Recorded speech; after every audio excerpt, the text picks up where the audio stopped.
안녕하십니까, 이현열입니다. 문재인 정부 청와대에서 근무한 전현직 참모진이 최근 3년간 부동산 시세 차익으로 평균 3억 2천만 원을 챙겼다는 분석이 나왔습니다. 이거는 이제 경제정의실천연합이 오늘 11일 이제 조사에서 발표를 했는데요.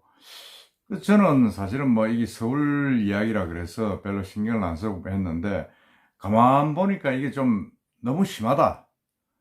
지금 뭐 저 부동산 투기 잡겠다고 이제 정부에서 그렇게 이야기를 하고, 문재인 대통령도 뭐 부동산 시장은 안정되어 있고 자기가 참 그걸 만족한다 이렇게 이야기까지 국민의 대화에서 했는데, 아니 이렇게 이게 엉뚱하게 청와대 참모진들 가격만 희한하게 그렇게 또 올랐어요. 경실련에 이제 발표한 데 따르면 문재인 정부 출범 이후 대통령 비서실 소속 공직자 65명의 아파트 오피스텔 재산 평균은 8억 2천만 원, 그래서 11억 4천만 원으로 올랐다고 밝혔습니다. 이는 뭐 청와대 비서실 1급 이상 공직자 76명 가운데 이제 신고한 65명을 상대로 분석한 건데, 올라도 너무 올랐다. 특히 가격 상승 기준 상위 10%, 10인의 부동산 재산은 평균 10억이 올랐습니다. 참 이건 뭐 우리 서민들을 보기에는 이게 도대체가 이 문재인 정부에 들어와 있는 참모들이 이게 뭐 너무 우리 서민들하고 일반 국민들하고는 정서가 너무 멀다. 완전히 딴 나라 살고 있는 사람들 아닌가 하는 생각이 듭니다. 그 중에서도 주현 중소벤처기업 비서관은 13억 8천만 원, 최고로 많이 올랐고, 여현호 국정홍보비서관은 11억 3천만 원, 김조원 민정수석비서관은 강남 도곡동 한신아파트가 11억 원이 상승을 했습니다. 엄청나죠? 지금 뭐 우리가 청와대 이야기하면 전부 다 86세대가 들어가서 지금 하고 있다 이래 알고 있는데, 정말 민주화 한다는 사람들이 재테크도 진짜 기가 차게 했습니다. 내가 강남 살아봐서 아는데 모든 국민이 다 강남 가서 살 필요는 없지 않느냐, 이런 말까지 했던 장하성 씨 전 정책실장, 지금 주중대사, 소득주도 성장을 이야기했던 그분은 잠실 아시아 선수촌 아파트 그 현 시세가 28억입니다. 그러니까 아이고, 이것도 10억 7천만 원이 올랐네요. 거의 배가 올란 거죠, 이게. 김수현 전 적재실장, 저 부동산 통장 갖고 있을 필요 없다고 막 그 이야기하던 그 양반은 9억이던 자기 과천시 그 주공아파트 단지가 19억으로 올랐어요. 2배 이상 뛰었네요. 10억 4천만 원이 올랐습니다. 야, 이건 뭐 정말 김상조 정책실장, 공정거래위원장 했던 사람이죠.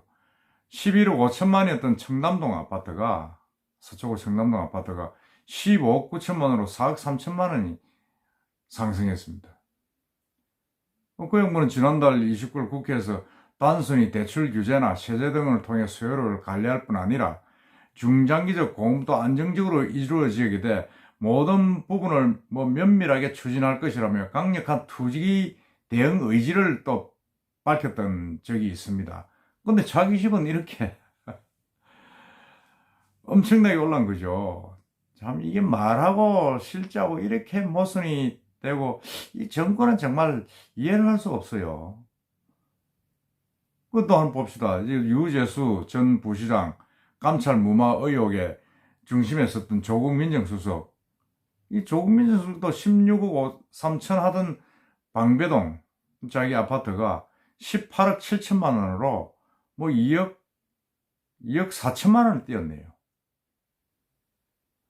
그래도 울산시장 선거 개입 하명 수사 의혹의 당사자인 백은우 전 민정비서관도 8억 6천 하던 부동산 재산이 그것도 8억 8,500, 2,500만이 올라간 걸로 나와 있습니다. 참 이게 뭐 근데 이들 부동산 공시지가도 사실은 실거래가에 훨씬 못 미치는 걸로 나와 있고, 그래서 이 사람들 상위 10명이 보유한 12채의 아파트에 대해 땅값, 공시지가 비교하니까 시세 반영률이 39%밖에 안 된다. 결국 고위공직자들, 청와대 공직자들이 가진 아파트 값이 가파르게 상승했다는 겁니다. 희한한 거죠, 이게. 어떻게 이것만 오를 수 있을까 하는 그런 생각이 듭니다. 그리고 또 원래 1월 기준으로 재산 공개 당시 박진규 비서관은 주택 4채, 김거성 시민사회수석 비서관, 엄규숙 전 여성가족 비서관, 주현 비서관, 황덕순 일자리 수석 비서관 등 모두 주택 3채 이상 가지고 있는 다주택자들입니다.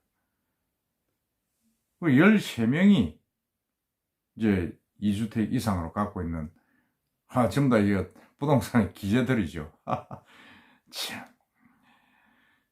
이런 경우가 사실은 참 쉽지 않다고 저는 봅니다. 역대 정권에 이렇게 비서관들이 부동산이 이렇게 올라온 적이 언제 있었던가, 그런 생각이 듭니다. 그럼에도 불구하고 우리 대통령께서는 지난 국민과의 대화에서 부동산 안정, 자기가 가장 큰 실적이다, 만족하고 이렇게 이야기하고 있습니다. 정말 보고를 제대로 참 못 받고 있다. 대통령이 지금 그야말로 거짓 통계를 보고받고 있다. 부동산의 심각성을 전혀 인식을 못하고 있다. 이렇게밖에 볼 수가 없습니다. 대통령이 그렇게 아무런 생각 없이 있는 사이에 지금 밑에 참모들 부동산 가격은 수억씩 올라가 버리고, 그러니까 경실련 그렇게 평가를 하고 있는 것 같습니다. 소득 주도 성장이 아니라 불로소득 주도 성장이다. 저는 참 100% 공감합니다. 이게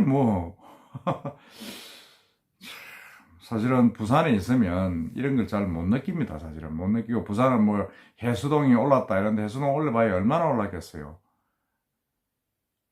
여기에 비하면 이 국민들이 느끼는 이 상대적인 박탈감, 우리가 보수 세력, 진보 세력을 두고 이야기할 때 이 문재인 정권은 진보 세력이고 뭔가 좀 이 보수를 혁신할 수 있는 그런 인맥들이고, 그래서 386 세대가 정권을 잡았을 때 좀 나아질 거라고 생각을 했는데, 역시나 똑같다는 거죠. 조국과 이 참모들이 다른 게 뭐가 있습니까? 최당집 교수 한 말을 도덕적으로 해이했기 때문입니다. 왜 이런 불로소득에 대해서 관심을 많이 가지고 그렇게까지 휘낙낙거리는지 알 수가 없어요.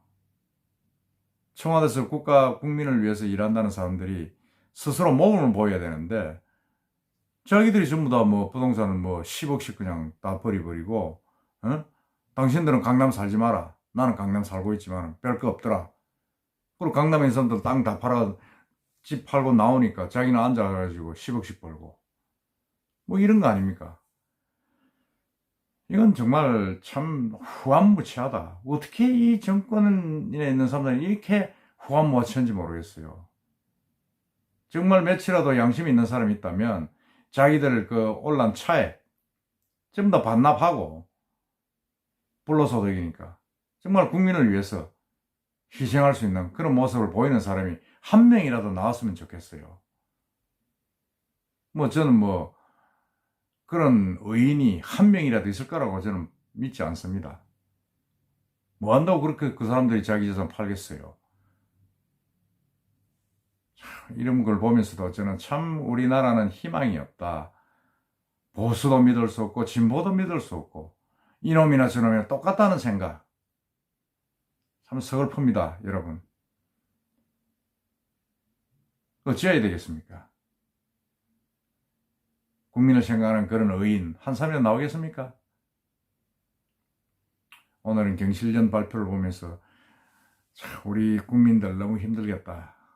이렇게 서민들은 힘든데 청와대 입안하는 사람들은 부동산에서 돈을 10억씩 그냥 와서 불로소득을 벌고, 이건 있을 수 없다는 생각. 정말 저도 화가 나서 오늘 한 말씀 드렸습니다. 그만하겠습니다. 이상입니다.